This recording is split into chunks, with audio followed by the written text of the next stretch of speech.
Alrighty, well, this is a request that a subscriber named Felix had, and that was basically to go through the stretches that are required when you plan to do squatting. So by squatting, I mean three particular exercises: front squat, overhead squat, back squat.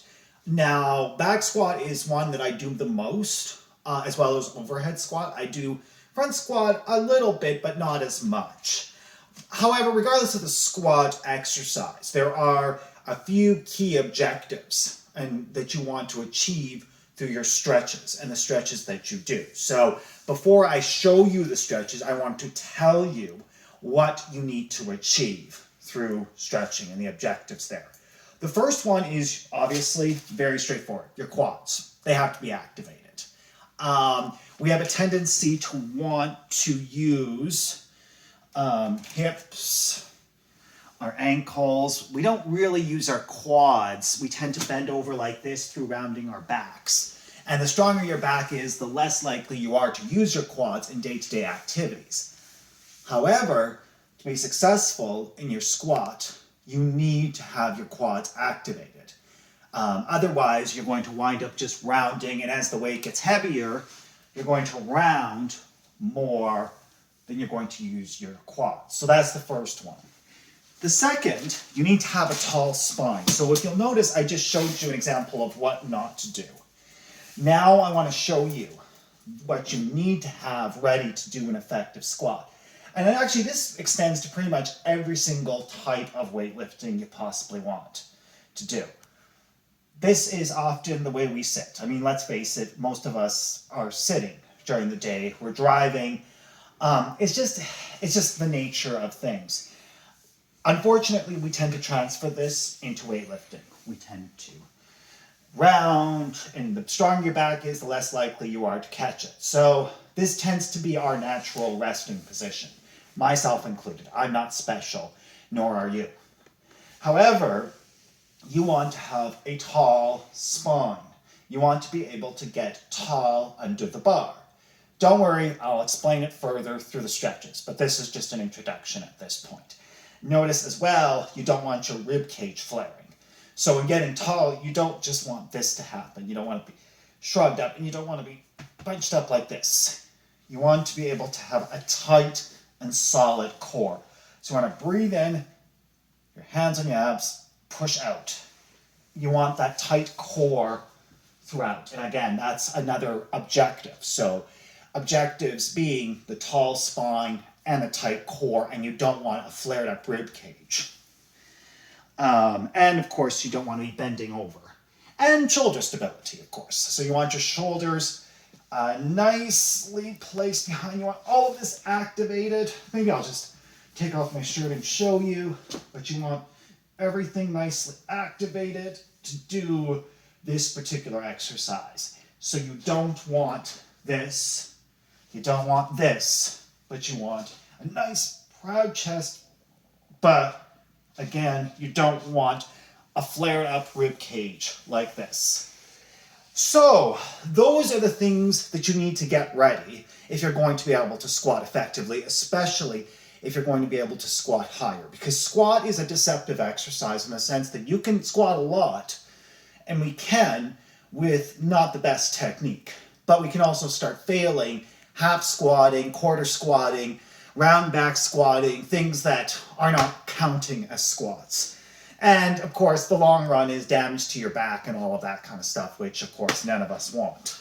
So I'm going to run through with you, a series of exercises. And you may think, well, this is kind of clunky and amateur, but I want to show you how you get ready to do them. I want to show you the different variations. It's a longish list. That does not mean you have to do every single one every day. So squatting, I say, honestly, do it every day. Do it at the beginning of your workout, do it at the end. Not saying do back squat every day, but do back squat one day, front squat, overhead squat, do a push press and overhead squat. So it's a very good exercise to use if you do it properly. Now, I'm not saying do the same squat, but do different types all the time. So the first one I'm going to show you on my list here is what's called a barbell good morning. And this one achieves many objectives, but the most notable is it gets your back nice and in shape. So remember I said your back, your spine needs to be tall, and as well, it gets you in the motion of leading with your quads, going up with your chest, getting all the big muscles active and ready to go. So if you use weightlifting chalk, you can also use weightlifting liquid as well if your gym is kind of a pain and doesn't want all this chalk flying everywhere. If it does, then I recommend using this stuff. So a barbell good morning, it doesn't really matter where you place. You can place them wherever you like. Closer might be better because that's good for the squat. And simply put, start with the barbell. You can load it as well as you go. So get in position. Remember what I said.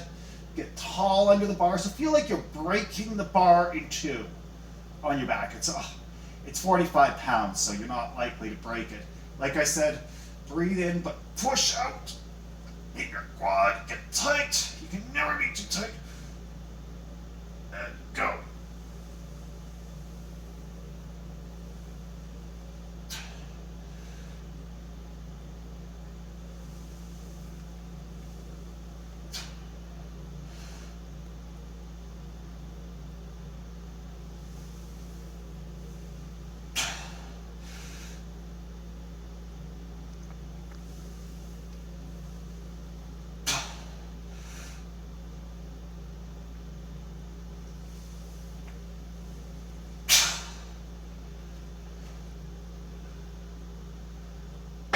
So you can do 3 sets of 5, 5 sets of 5.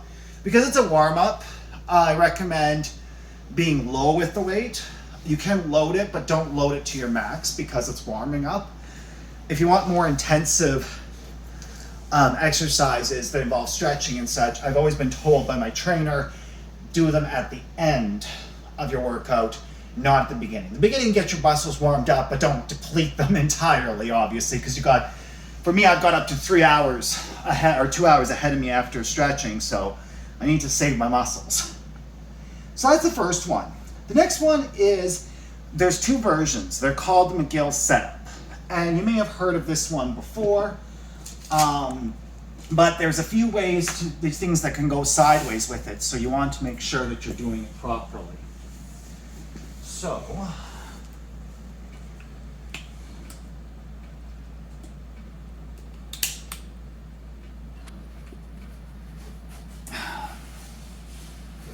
just lie yourself down. You can do this anywhere. And the goal of McGill sit-up is to straighten your back. So the first version is, this is a pretty standard one. You want to, so my hands push down bloody hard on there, like you're pushing the ground away from you.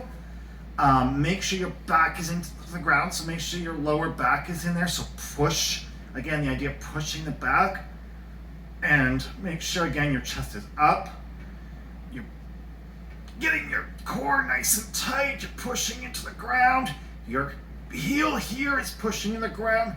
Your foot here is pushing the ground.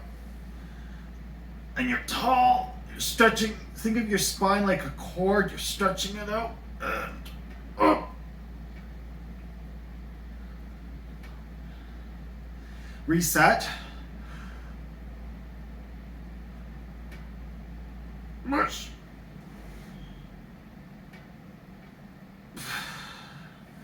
Reset.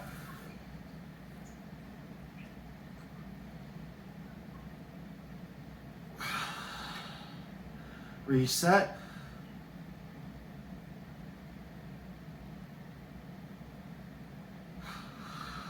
Reset.